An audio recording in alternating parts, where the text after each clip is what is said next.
জনগণ তাদের এই ক্ষোভ বিক্ষোভ বিভিন্ন জায়গায় স্বতঃস্ফূর্তভাবে রাস্তা রুখু করে প্রায় প্রতিদিন পালা করে তার প্রদর্শন করছেন। সেখানে সীমাবদ্ধ না, এই যে ইদানিংকালে CAG controller and accountant general CAG, যার মাধ্যমে দেশের সরকার বা রাজ্যের সরকারগুলো, রাজ্য সরকারের তার এই সমস্ত অনিয়মগুলো বের হয়। এটা ত্রিপুরাজ্যের এই সম্পর্কে যে সিএজিতে যে অনিয়ম দুর্নীতি যেগুলো প্রকাশ হচ্ছে এবং দেখা যাচ্ছে এগুলো একটু খোঁজ খবর করলে পরে সরকারের একেবারে উপরতলা থেকে নিচুতলা অব্দি প্রায় সকলে যুক্ত। অবশ্যই তার জন্য সবচেয়ে বেশি যারা দায়ী তারা উপরতলার লোক। তারা যদি সেরকম ভাবে এই ক্ষেত্রে শিথিলতা না দেখান নিচুতলা যেতে পারে না। এবং আরো আশ্চর্যের এবং দুর্ভাগ্যের হল যে রাজ্যের মুখ্যমন্ত্রী থেকে শুরু করে মন্ত্রিসভার সদস্যরা, তাদের দলের সভাপতি থেকে শুরু করে হুমড়া চুমড়ারা প্রায় প্রতিদিন বিভিন্ন জায়গাতে বক্তৃতা করেন ত্রিপুরাজ্যের যে বাস্তব ইতিহাসের সাথে বা বর্তমানের সাথে সম্পর্কহীন এরকম। কিন্তু কোথাও ঠিক আছে এগুলো তারা করবেনি, কিন্তু কোথাও কোনোদিন এই যে সিএজিতে এই যে অনিয়মের কথা বলে লিখলো, হ্যাঁ এগুলো নির্দিষ্ট নিয়মে এইসব জায়গাতে তারা তাদের ব্যাখ্যা দেওয়ার চেষ্টা করবেন তারা পাবলিক অ্যাকাউন্টস কমিটিতে, বিধানসভাতে, কিন্তু এভাবে জনসমক্ষে চলে আসছে পাবলিক ডোমেইনে। সরকার তো জবাব দেবেন, কোনো জবাব নেই।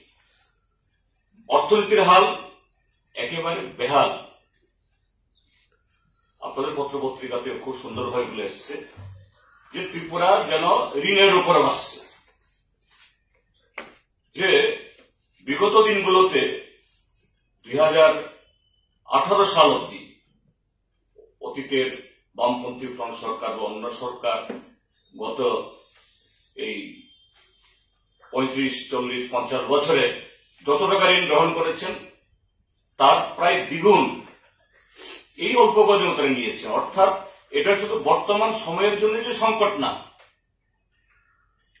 আগামী দিনের জন্য একটা বৃহত্তর সংকটের একটা যে পরিস্থিতি এই সরকারের হাত ধরে এই কদিনের মধ্যেই এগুলো দেখা যাচ্ছে। তো স্বাভাবিক অর্থনীতির যখন এই অবস্থা, তখন এই সরকারি চাকুরি, তারপরে জায়গাতে কাজ, টুয়েপে কাজ, এগুলো তো এক প্রতুল, যা পুজোর আগে বা অন্য সময়তে কিছু কিছু হয়েছে ছিঁড়ে ফোটা, তার মজুরি দিতে পারছে না। যদিও এ সম্পর্কে নানা ধরনের বিভ্রান্তিকর তথ্য মন্ত্রীরা দেওয়ার চেষ্টা করেন, কিন্তু বাস্তব সম্পূর্ণ ভিন্ন। যার ফলে এই কদিন আগেও ব্লকে তালা দিচ্ছে, যারা রেগার যারা কাজ করে মজুরি পান না তারা রাস্তা রুখু হচ্ছে। আইসিডিএস এর কর্মীরা বেতন পাচ্ছেন না, স্কিম ওয়ার্কাররা বেতন পাচ্ছেন না, এমনকি যারা ভাতা পান, বৃদ্ধ ভাতা, এদের ভাতাও 3 মাস 4 মাস করে বিভিন্ন ব্লকে এই অমিল। আর এই জায়গায় সবচেয়ে করুণ অবস্থা হল এডিসি।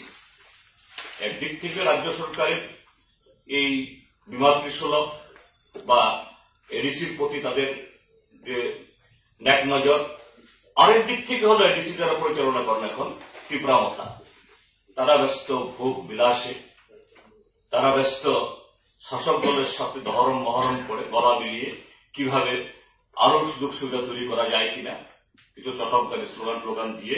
কাজে এডিসির অবস্থা আরো খারাপ।